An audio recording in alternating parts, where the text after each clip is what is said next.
What's happening, folks? Back with another reaction, back with some more video game music, and we're back to listen to some music from one of my favorite games of all time, Chrono Trigger. The first video game music reaction I did was to Scar's Left by Time, which is sort of the main theme for the sequel game, Chrono Cross. That was for the PlayStation. Chrono Trigger was for the Super Nintendo, or Super Famicom, if you're in Japan. But yeah, Chrono Trigger, it just is legendary. There's not a foot put wrong. It's just all the characters are fantastic. By the way, the characters are designed by Akira Toriyama of Dragon Ball and Dragon Ball Z fame. But yeah, the character design, the way the narrative is woven together. It was one of the first role-playing games where you could get all manner of different endings. There were literally multiple dozens of different endings depending on when you beat the game and what you had done and what you had left undone, and who was involved and so on. There were a welter of different endings that you could get, and ultimately it was the same with Chrono Cross, the sequel, and in fact I think it's even more extensive in terms of the amount of different endings you can get, although one of them, if you really beat the game exactly right, it gives you this cinematic ending that's like, I don't know, it's like 30 minutes long. It's just unbelievable. But back to the first game, I played it, I think it came out like 94, if I'm getting that right, let me know.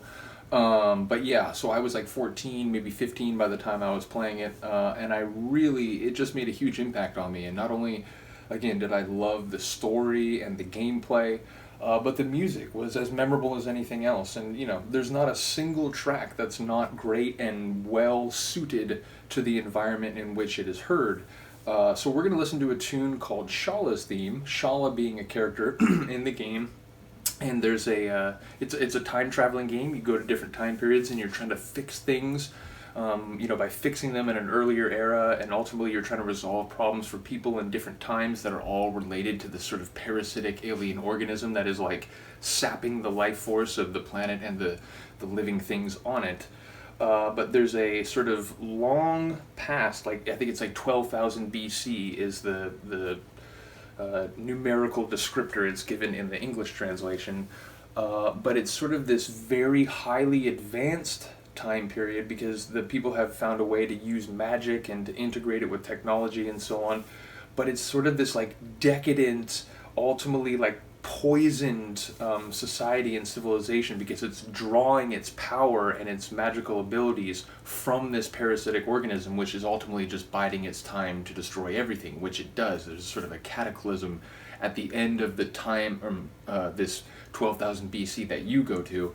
A cataclysm is caused because the queen, who's lost her mind, is tapping into this being's power, and it's ultimately making everyone in her civilization sort of like mind-numbing, and like they've lost sense of what's right and what even exists. But there's a character, and when I first played this game, it was a character I sort of sympathized with and enjoyed as much, if not more, than any other. It's this character called Schala, and she is the princess of this kingdom. She is the daughter of this mad queen, this queen who's lost her mind, and is ultimately, because she's lost her mind, because of this immense power that they're drawing from this parasitic organism, other people are like manipulating her and kind of using her to get what they want and their own power in the kingdom because she's just so mad and so far gone. And her daughter is this very genuinely sympathetic and kind person, and she's trying to take care of her younger brother because like he's very vulnerable because of the situation in the kingdom, and eventually he grows up to be a complicated character, one who does a lot of bad things, but you can end up working with him, and then you find out that everything that he's doing is to try to find his sister, because at the end of this cataclysm she disappears. And oh my god, do we get a crazy answer to what happened to her at the end of Chrono Cross, the sequel. I mean, it's just incredible. But anyway, when I was playing the game originally, I remember thinking like, wow, like I wish this character, Schala, could not have to live in this time. I wish she could live in a much more serene and comfortable environment where there are no expectations on her, and she's not, at the whim of a crazy family member and so on. So this theme is her theme that you hear when you interact with her on at least a couple occasions. And I think it really captures this like sort of vulnerable and unfortunately like stuck, like beautiful person. Like it really hits her sort of like character nature in terms of the sonic quality, but there is a sense of like longing or like loss or an inability to get away from melancholy. So like I said, I think it fits the character perfectly. Let's get to it. This is from the Chrono Cross soundtrack, which I said the name wrong last time. I think I said Matsuda when it's actually Mitsuda. Let me just make sure it is Yasunori Mitsuda.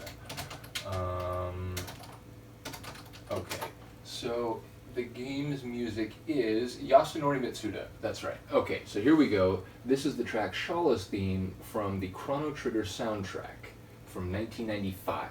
I was wrong. It was 95, not 94.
Harp sort of sound.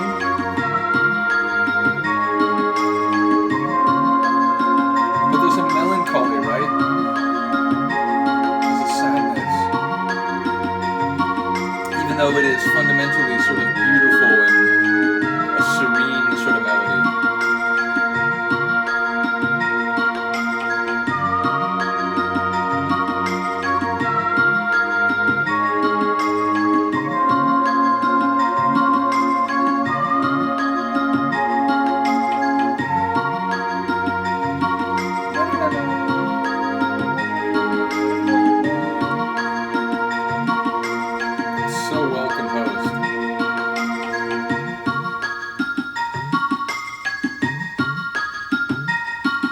I love the sort of depth of the percussion hits. Doom, doom.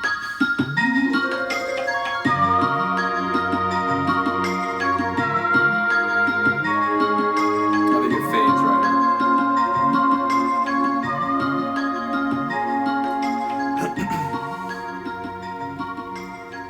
here. Again, I think it's enjoyable just as a standalone piece of music, even if you had no context to it. And, you know, I suppose it depends on whether, you know, you played video games in the 80s and 90s, and whether you like what is now called chiptune. Although I think chiptune is typically more used in reference to 8-bit video games, like, you know, video games up to about like 91 or so. And then, you know, the sort of second generation, or I guess it would be third generation, consoles, the 16-bit consoles like the Sega Genesis or Mega Drive and like the Super Famicom or Super Nintendo. That isn't typically called chiptune, I don't think. But either way, I get that if you don't listen to this kind of music, it might sound, you know, like, it just sounds like a computer or something. But yeah, I do think for those of, you know, you out there who do enjoy that kind of music or did play video games back in the day, I think it has like a really nice sound, but it's amazing to me how well it captures the sort of complicated, you know, tension-filled and ultimately compromised or like restricted in what she can do nature of her character. It's spot on. So yeah, shout out to Yasunori Mitsuda for that fantastic piece. I'm going to come back for another tune from the soundtrack. Yeah, like I said, this is one of my favorite games ever, so this is not the last time we've heard a tune from it. Hopefully you're here for it. Let me know if you enjoy it. Let me know if you're a fan of the game or you played the sequel Chrono Cross, which, you know, it's hard for me to say which one I like better. I mean, it's basically like, you know, an excellent Picasso painting and an excellent like Renoir or something. It's like I like them both. Like it's like Beethoven and Mozart. It's like I'm not gonna pick. I want them. I want to listen to both. So, yeah, I think both games are brilliant and amazing. They slightly have a different flavor, but yeah, it's just one hell of a story arc and sort of fantasy universe. Yeah, so shout out to all the people involved in the game. Shout out to Yasunori Mitsuda again, and hopefully you're here for the next time. See you next time. Peace.